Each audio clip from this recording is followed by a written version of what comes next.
every crime is a wound on the world. We're here to dissect it, layer by layer, to find the truth buried within. This is Anatomy of Crime. The air in Taba commune, before April of 1994, was thin and sweet, smelling of eucalyptus trees and the red earth of Rwanda rolling hills. It was a place of routine, of quiet dignity, a landscape of breathtaking beauty that concealed a fractured history. This was the land of 1,000 hills, a nation whose verdant slopes and misty valleys would soon bear witness to a horror of almost unimaginable speed and scale. In Taba, the market bustled on Saturdays. Children in blue and white uniforms walked the dirt roads to school, and the authority in this small collection of villages was a man named Jean-Paul Akayasu. He wasn't a military man, not a firebrand politician from the capital. He was a school inspector, a headmaster, a man known for his measured words and calm demeanor. He was a Hutu, but he was seen by many, Hutu and Tutsi alike, as a moderate, a man of intellect and reason in a country increasingly poisoned by extremism. If you had asked the people of Taba in the first days of April, who among them would stand against the coming madness, many might have pointed to their mayor. They believed he was a man who could hold the line. They were profoundly, tragically wrong. In the span of 100 days, this quiet community, like so many others across the nation, would be transformed into a landscape of slaughter. But the story of what happened in Taba and the subsequent reckoning would become something more than another tragic chapter in the Rwandan Genocide. It would become a crucible for international justice.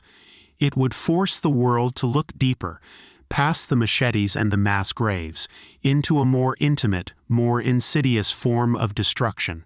The case against Mayor Akayasu would compel lawyers and judges to confront a weapon of war as old as conflict itself, but one that had, until then, remained in the shadows of legal accountability. It would be the first time an international court would have to answer a terrifying question. Can rape, when used systematically to destroy a people, be considered an act of genocide? Welcome to Anatomy of Crime.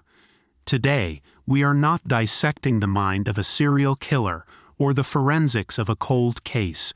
We are dissecting the anatomy of a landmark conviction. We will explore the deep historical wounds that festered in Rwanda, the meticulously organized machinery of propaganda that turned neighbors into murderers, and the legal architecture of a trial that changed the world. This is the story of how the courage of a handful of female survivors, the tenacity of a few determined investigators, and the evolution of legal thought came together in a small courtroom in Tanzania to change international law forever. This is the story of the trial of Jean-Paul Akayasu, and how the world learned to call a crime by its true name. To understand Jean-Paul Akayasu's fall, and indeed the fall of Rwanda itself, you must first rewind history far beyond 1994. You must go back to the arrival of the European colonial powers, who brought with them not just new borders, but new and poisonous ways of seeing. German and later Belgian colonizers, armed with the deeply flawed racial science of the 19th century, surveyed Rwandan society and imposed a rigid ethnic hierarchy where none had previously existed in such a fixed form. They became obsessed with the Hamitic hypothesis, a racist theory that posited that a taller, lighter-skinned Hamitic race from the north had brought civilization to sub-Saharan Africa.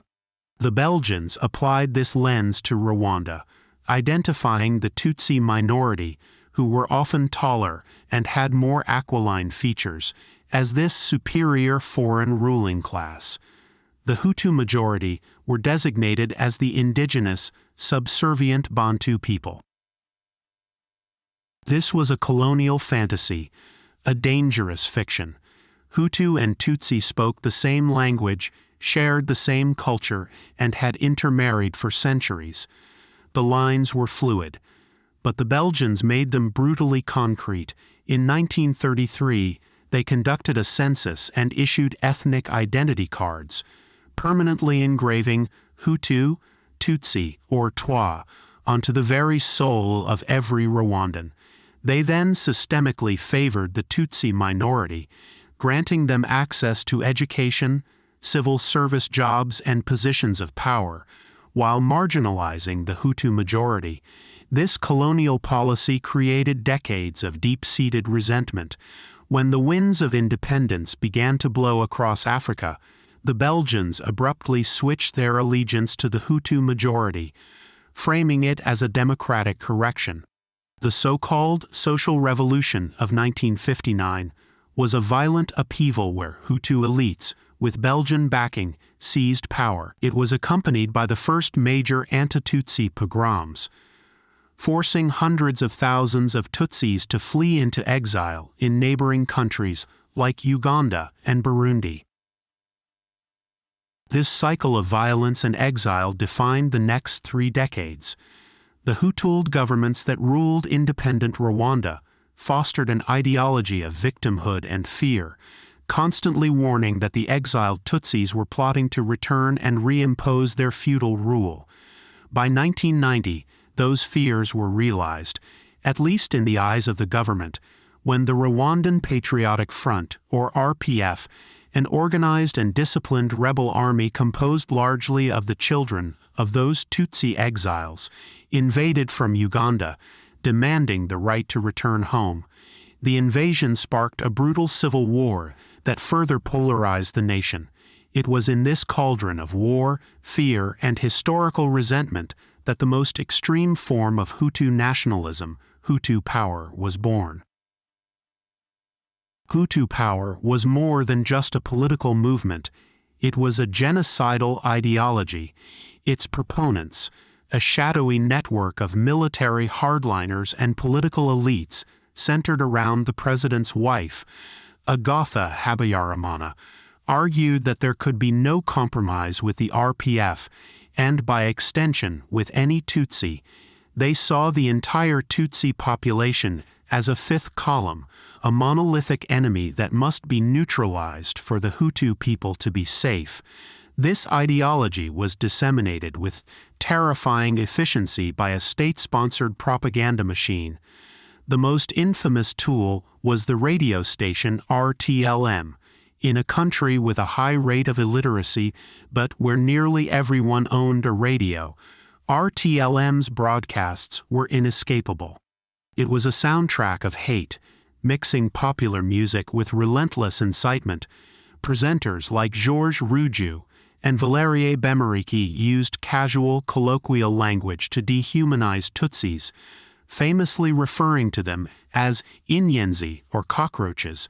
They warned that the cockroaches were preparing to kill all the Hutus, and that patriotic Hutus must be ready to defend themselves, to do their work. Alongside the radio, there was the extremist newspaper Kangora, which in 1990 published the infamous Hutu 10 Commandments, a list of rules designed to enforce a complete social apartheid. Commandments included forbidding Hutus from marrying Tutsis, from doing business with Tutsis, and warning that any Hutu who befriended a Tutsi was a traitor. It declared that the Tutsis were dishonest and sought only domination. This propaganda was not subtle. It was a direct and public priming of the population for mass murder. While this poison spread, international pressure led to peace talks. The Arusha Accords, signed in August 1993, were a comprehensive peace plan designed to end the civil war.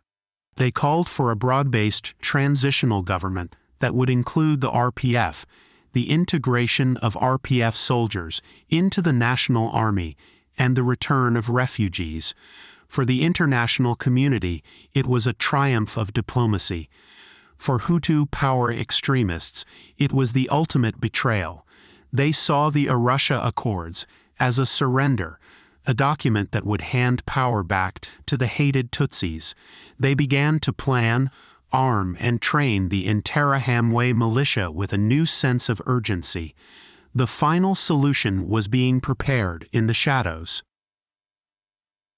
It was into this world that Jean-Paul Akayasu stepped as a political leader. He was an educated man from a prominent family, well respected for his time as a teacher and school inspector. When he became the Burgmaster of Taba commune in 1993, he joined the MDR party, which was a major opposition party. But the MDR, like Rwanda itself, was tearing itself apart. One faction, led by Faustin Twagiramungu, supported the Arusha Accords. The other, the MDR Power faction, had allied itself with the extremists. Akayasu was seen as belonging to the moderate wing. He was not a known ideologue. His public persona was that of a civil servant, a bureaucrat, a man of peace. This made his eventual transformation all the more shocking, and a perfect illustration of how the genocidal project was not just driven by a few fanatics at the top, but required the active participation of local leaders all across the country. Akayasu's personal Rubicon was fast approaching. The signal for the apocalypse came from the sky. On the evening of April 6, 1994, the Dassault Falcon jet carrying President Habyarimana and the President of Burundi was struck by two surface-to-air missiles as it prepared to land in Kigali. The plane crashed in the presidential palace grounds, killing everyone on board. The identity of the assassins remains a fiercely debated topic, but for the Hutu power extremists, it was the perfect pretext. Before the wreckage had even cooled, they put their long-laid plans into motion. Within minutes, an unofficial crisis committee was formed by a cabal of high-ranking military officers. Led by the infamous Colonel Theoneste Bagasora, they seized control of the state. Their first act was to eliminate all moderate leadership that might stand in their way. In the early morning hours of April 7th, the moderate Hutu Prime Minister, Agatha Uwilingiyimana, a supporter of the Arusha Accords, was hunted down, sexually assaulted, and brutally murdered by the Presidential Guard. The 10 Belgian UN peacekeepers assigned to protect her were also captured, tortured, and killed. This act was deliberately calculated to terrorize the UN mission into paralysis and trigger the withdrawal of international forces. It worked. Within days, the UN drastically reduced its presence, effectively abandoning Rwanda to its fate. With the moderates dead and the international community in retreat, the genocide began in earnest in Kigali. Roadblocks, manned by the army and the Interahamwe, sprang up across the city. Using meticulously prepared lists, they began a systematic house-to-house slaughter of Tutsis and Hutu opposition members. The radio station RTLM became the command and control center, its broadcasters directing the killers to new targets and congratulating them on their work. The chaos and violence began to radiate outwards from the capital into the countryside. In Taba commune, the initial news was met with fear and confusion, and for a few precious days, Jean-Paul Akayasu held the line. Multiple witnesses would later testify that his first actions were those of a responsible leader trying to prevent bloodshed. He held meetings in the various sectors of his commune, urging the population to remain calm and to refrain from joining the violence. He publicly stated that the Interahamwe from neighboring areas should not be allowed to operate in Taba. He even gave shelter to several Tutsi families, trying to use his authority to protect them. For nearly 2 weeks, Taba was an anomaly, a pocket of relative safety in a country that was rapidly descending into hell. Akayasu was defying the genocidal tide. But the new self-proclaimed government in Kigali could not tolerate such defiance. The genocide needed to be total, its execution uniform across the entire country. On April 18th, a high-level delegation from the interim government, including Prime Minister Jean Kambanda, arrived in the neighboring prefecture of Gitarama for a public installation of the new prefect. They held a meeting with all the local mayors, including Akayasu. The message delivered at that meeting was not a request, it was an ultimatum. The officials berated the local leaders for their slow pace in carrying out the work. They made it explicitly clear that eliminating the Tutsi enemy was the patriotic duty of every Hutu, and especially every Hutu leader. Any Burgomaster who failed to implement the government's policy would be considered an accomplice of the RPF and would be removed from his post, or worse. Jean-Paul Akayasu was faced with a stark choice: become a perpetrator or become a victim. He chose to perpetrate. He left that meeting a completely changed man. The intellectual moderate was gone, consumed by fear or ambition, or some toxic combination of both. The very next day, April 19th, he convened a large public meeting in Taba, outside the Bureau Communal, the town office. His transformation was public and dramatic. He wore a military-style jacket and, according to some witnesses, carried a firearm. His language, once conciliatory, was now filled with the poison of RTLM. He told the gathered Hutu crowd that the war against the Tutsi enemy had now come to Taba. He identified prominent Tutsi families in the community, marking them for death. He gave his official sanction to the violence, declaring that the time for work had begun. The line had not just been crossed, it had been obliterated. Jean-Paul Akayasu, the respected schoolmaster, was now the chief executioner of Taba commune. From that moment on, Akayasu harnessed the full administrative power of his office to orchestrate the genocide in his jurisdiction. He was no passive bystander. He was the central nervous system of the slaughter. The Bureau Communal, once a place for civic matters, was transformed into his headquarters for murder. He compiled and distributed lists of Tutsis to be hunted down. He gave direct orders to the small force of communal police, telling them to work with the Interahamwe. He coordinated the placement of roadblocks to catch anyone trying to flee. He personally led militia groups on hunts for Tutsi families who were hiding in the hills and swamps. His presence was a constant and terrifying feature of the violence. Witnesses described seeing him at massacre sites, calmly observing as his orders were carried out. He would personally interrogate captured Tutsis at the Bureau Communal, often beating them himself, before handing them over to the militia to be killed. He used his authority to solve logistical problems for the killers, ensuring they had weapons, vehicles, and even beer to fuel their murderous rampages. He turned the genocide into a daily organized bureaucratic routine. In Taba, nothing happened without the mayor's knowledge and approval. He held the power of life and death, and he wielded it with ruthless efficiency. But the horror in Taba under Akayasu's rule went beyond the machete. Akayasu and his men unleashed a campaign of systematic sexual violence against Tutsi women that was breathtaking in its cruelty and strategic in its intent. This was not the random, opportunistic crime that often accompanies conflict. It was a core component of his genocidal strategy. The Bureau Communal became a site of repeated organized rape.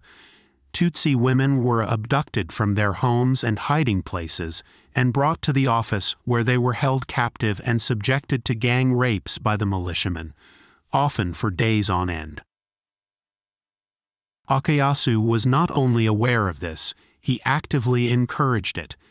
His words and actions created an atmosphere where the violation of Tutsi women was seen as a reward, a right of the killers. Survivors later testified that they saw him at the Bureau Communal while the rapes were occurring.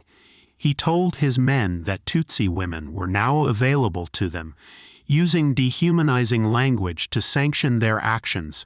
His public sanctioning of these acts was a clear signal to the entire community that the bodies of Tutsi women were a legitimate target in the war against their people.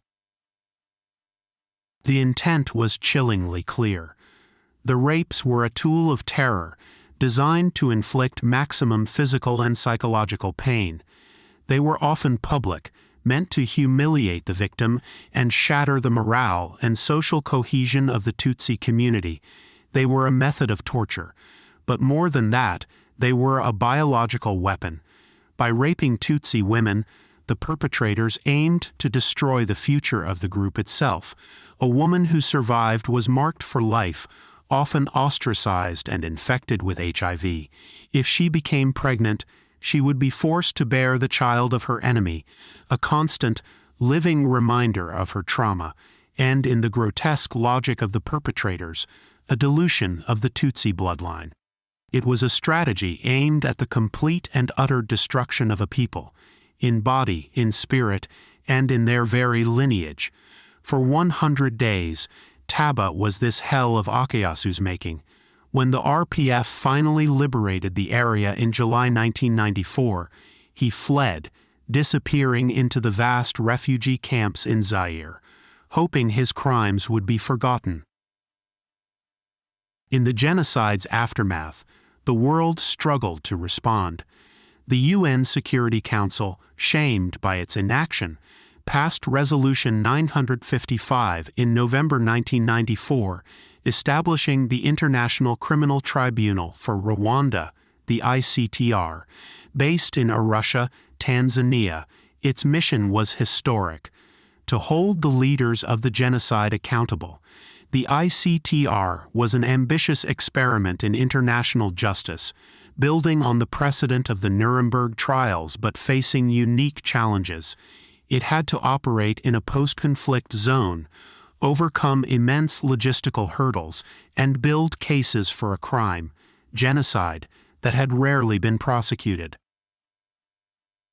The Office of the Prosecutor, or OTP, began the daunting task of entangling the command structures of the slaughter. Investigators focused on identifying the architects, from the national leaders in Kigali down to the local organizers in the communes. Jean-Paul Akeyasu was quickly identified as a key target. His story was powerfully symbolic of how the genocide had been implemented at the grassroots level. Investigators from the OTP traveled to Taba, now a landscape of mass graves and traumatized survivors. They meticulously gathered evidence, conducted hundreds of interviews, and pieced together the chronology of Akeyasu's reign of terror. Their work led them across the continent, following the trail of the fugitive mayor. In October 1995, acting on a tip from the tribunal, Zambian police arrested him in Lusaka, where he was posing as a refugee. He was transferred to Arusha, becoming one of the first high-profile indictees in the tribunal's custody. In February 1996, the ICTR unsealed its indictment. Akeyasu was charged with genocide, crimes against humanity, and violations of the Geneva Conventions. The document was a detailed catalogue of murder, extermination, and torture, built on extensive eyewitness testimony. It was a strong case, set to be one of the tribunal's first major trials. Yet, within its 15 counts, a crucial part of the story was missing. The indictment did not contain a single charge related to sexual violence. The word rape was nowhere to be found. This omission was not a simple oversight. It was a reflection of the prevailing legal culture of the time.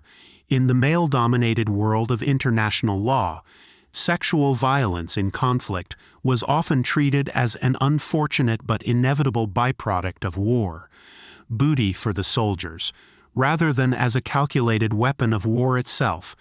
prosecutors focused on what seemed most provable and most grave: killing. Moreover, gathering evidence was incredibly difficult. In the deeply conservative and traumatized Rwandan society, rape carried an immense stigma. Victims were ashamed and afraid to speak, especially to the foreign male investigators who made up the bulk of the early OTP staff. The legal path was also uncharted. No international court had ever explicitly defined rape as an act of genocide. It was simply not on the legal radar. This began to change with the arrival of a new chief prosecutor, Louise Arbour, a highly respected Canadian Supreme Court justice. Arbour, along with a determined group of lawyers and investigators on her team, including Pierre-Richard Prosper and Sarah Darashori, and spurred by the relentless advocacy of human rights groups like Human Rights Watch, recognized that to ignore the systematic rape of Tutsi women was to tell only half the story of the genocide. They understood that they were not just prosecuting individual crimes, but defining a historical event for posterity. They made a courageous and pivotal decision. They would reinvestigate the Akayasu case with a specific focus on sexual violence. The prosecution team adopted a new strategy. They sent female investigators, psychologists, and legal experts back to Taba. They worked closely with Rwandan women's organizations, such as AVEGA, an association of genocide widows, to create a safe and supportive environment for survivors to come forward. They spent weeks, not hours, building trust. The breakthrough came when groups of women, realizing that these investigators were genuinely committed to hearing their stories, began to speak. They described the Bureau communal, Akayasu's presence, his words of encouragement to the rapists, and the sheer systematic nature of the horror they had endured. It was a flood of testimony, powerful and consistent. The evidence was undeniable. Rape in Taba was not random, it was policy. Armed with this new, explosive evidence, Louise Arbour's team took a bold and unprecedented step. In June 1997, well after the trial had already started, they filed a motion to amend the indictment. They sought to add 3 new counts related to sexual violence, including the revolutionary charge of rape as an act of genocide. They were making a radical legal argument that under the specific circumstances in Taba, rape was not merely a crime against humanity, but an act committed with the specific intent to destroy the Tutsi ethnic group. The trial chamber granted the motion. The case against Jean-Paul Akayasu was now transformed. It was no longer just about one man's responsibility for murder. It was about to become the legal crucible in which the very definition of genocide would be forged anew. The trial of Jean-Paul Akayasu, which had begun in January 1997, now entered its most consequential phase. In the sterile courtroom in Arusha, Akayasu maintained an air of detached innocence. His defense team, led by a Canadian lawyer, argued a consistent line. Akayasu was a small fish, a powerless civil servant who was overwhelmed by the chaos. They claimed the real power lay with the military and the Interahamwe, and that Akayasu had no authority to stop them. They even argued that some of his actions were a desperate attempt to save lives, a plea for clemency disguised as complicity. He was, they insisted, a man without true command, and therefore without criminal responsibility. The prosecution, now led in the courtroom by Pierre-Richard Prosper, had to dismantle this defense on 2 fronts. First, they presented a mountain of evidence establishing Akayasu's de jure and de facto authority. As Burgmaster, he was the highest civilian official in the commune. He controlled the police, public funds, and infrastructure.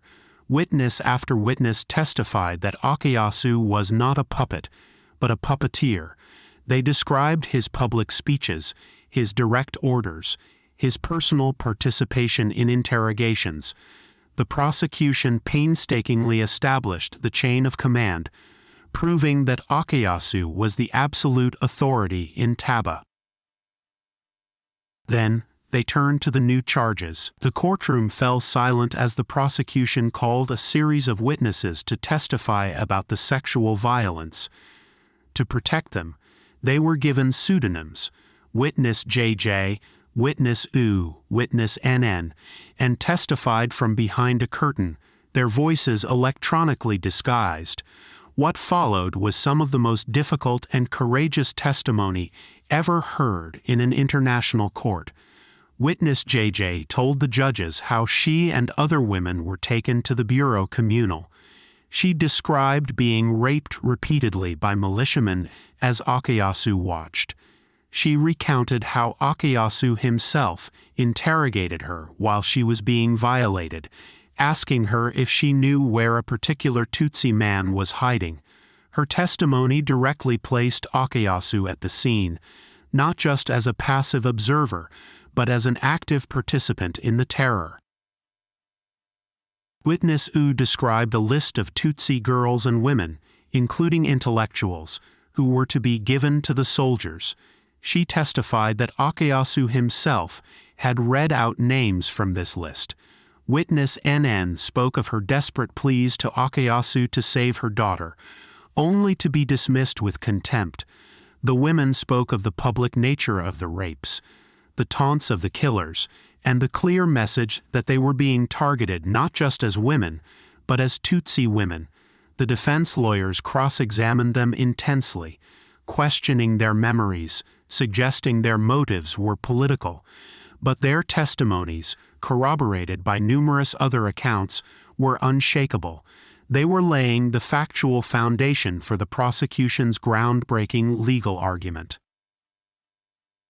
The prosecution now had to connect these facts to the specific articles of the 1948 Genocide Convention. Their legal argument was a masterclass in prosecutorial reasoning. They argued that the rapes constituted causing serious bodily or mental harm, one of the enumerated acts of genocide. This was relatively straightforward. The revolutionary part was proving genocidal intent. They argued that the intent to destroy the Tutsi group could be inferred from the context and pattern of the crimes. The rapes were not indiscriminate. They were exclusively targeted at Tutsi women. They were systematic and widespread throughout the commune. They were committed with dehumanizing language that mirrored the broader genocidal propaganda. And most critically, they argued that the rapes served a specific genocidal purpose: to destroy the group's future by preventing births and shattering the social fabric. In their closing arguments, the prosecution declared that Akayasu was not just guilty of rape, but that he had used rape as an instrument of genocide. The judges retired to deliberate, carrying the weight of history on their shoulders. On September 2, 1998, Judgment Day arrived. The world's attention was fixed on the small courtroom in Arusha. Presiding Judge Laity Kama began to read the verdict. The chamber found Jean-Paul Akayasu guilty on 9 of 15 counts. He was found guilty of genocide for his role in the killings. He was found guilty of direct and public incitement to commit genocide for his speech on April 19. The court had confirmed his status as a key architect of the slaughter in Taba. Then, Judge Kama turned to the counts of sexual violence. He read from a section of the judgment that would be quoted in law books for decades to come. The chamber found for the first time in legal history that rape and sexual violence constituted acts of genocide. The judge's reasoning was methodical and powerful. They wrote, "The rape of Tutsi women was systematic and was perpetrated against Tutsi women only, manifesting the specific intent required for those acts to constitute genocide." They defined sexual violence as a step in the process of destruction of the Tutsi group. The judgment stated unequivocally that the rapes were used to inflict serious bodily and mental harm, to destroy the spirit, of the will to live, and of life itself. They affirmed the prosecution's argument that the violence was a means to prevent births within the Tutsi group. It was a total victory for the prosecution and for the women who had dared to speak. The unspeakable had been spoken, and now it was enshrined in law. Jean-Paul Akayasu was sentenced to life in prison, a sentence confirmed on appeal. He is the first person ever convicted of genocide by an international tribunal. But his individual fate is almost secondary to the colossal legal precedent his trial established. The Akayasu judgment reverberated across the globe. It immediately influenced the work of the tribunal for the former Yugoslavia, which soon handed down its own convictions for rape as a crime against humanity and a form of torture. It shaped the drafting of the Rome Statute, the founding treaty of the Permanent International Criminal Court, which explicitly lists rape and other forms of sexual violence as crimes against humanity and war crimes, and can be prosecuted as acts of genocide.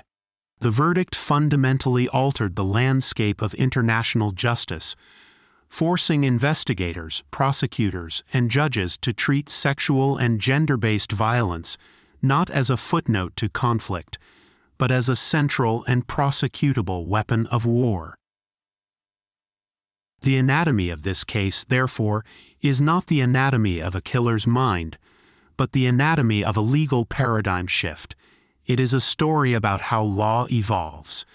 The vital organs of this case were the testimonies of its witnesses. The connective tissue was the painstaking work of investigators who built trust in a shattered community.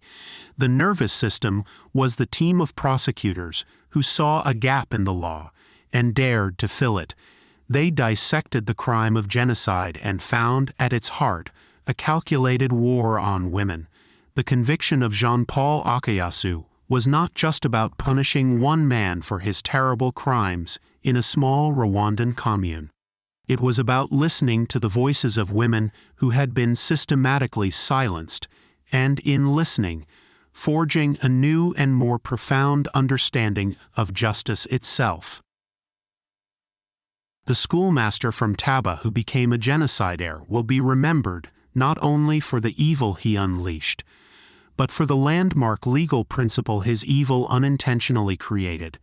His trial proved that justice, while often slow and imperfect, possesses a remarkable capacity to adapt, to learn, and to give voice to the voiceless.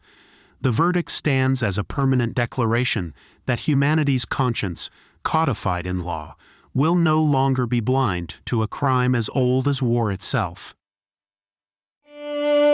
This has been Anatomy of Crime, where the truth is never simple, but always worth seeking.